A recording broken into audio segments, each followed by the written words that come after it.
Selamat pagi, salam Planters. Jumpa lagi pada pertemuan kali ini kita membahas fungsional. Yang pertama, Integrated Human Capital Management.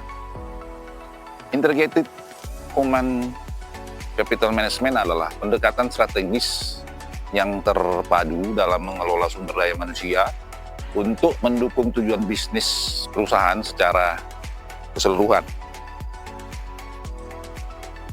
Integrated Human Capital Management menggabungkan berbagai fungsi manajemen SDM dalam satu sistem yang terkoordinasi dalam saling terintegrasi. Program penting dalam IHCM ini ada 3. 1. Manpower Planning. Dilakukan untuk memastikan bahwa perusahaan mendapatkan tenaga kerja atau karyawan dengan kompetensi yang tepat, di posisi dan waktu yang tepat juga, dan jumlah tenaga yang tepat. Yang kedua, rekrutmen.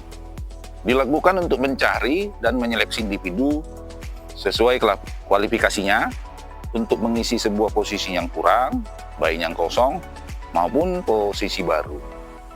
Ketiga, assessment. Dilakukan untuk mengevaluasi kinerja karyawan, menilai potensi, dan mengidentifikasi kebutuhan pengembangannya, yang pada akhirnya bahwa perusahaan memiliki sumber daya manusia yang excellent untuk menjalankan strategi bisnisnya. Yang kedua, poin kedua dari fungsional itu manajemen keuangan. Manajemen keuangan adalah rangkaian upaya yang dilakukan oleh perusahaan dalam perolehan dan penggunaan biaya yang dilakukan secara optimal, sehingga dapat memaksimalkan value bagi pemegang saham.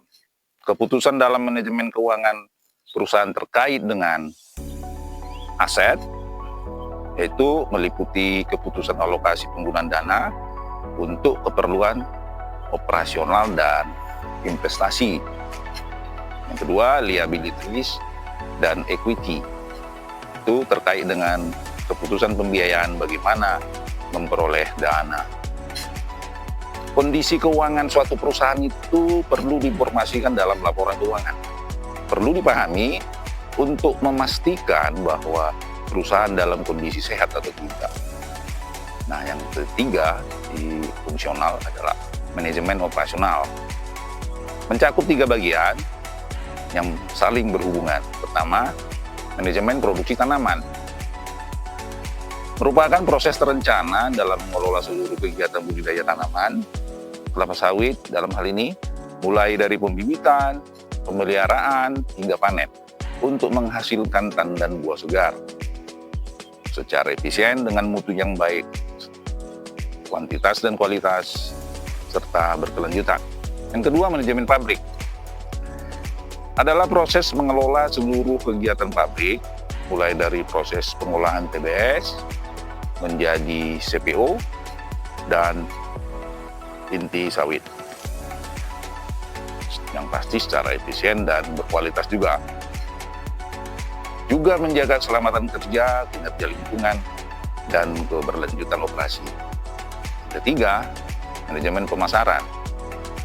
Manajemen pemasaran komoditi kelapa sawit adalah proses strategis dalam merencanakan, menetapkan harga, menyalurkan, dan mempromosikan produk kelapa sawit, hari ini TBS kita, CPO, dan inti, agar dapat menjangkau pasar secara efektif, meningkatkan nilai jual dan atau daya saing produk, dan memberikan profit dengan memaksimalkan penjualan serta pendapatan.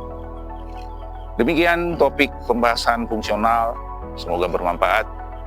Terima kasih atas waktu yang diberikan. Tetap semangat para Planters. Salam sejahtera bagi kita semua.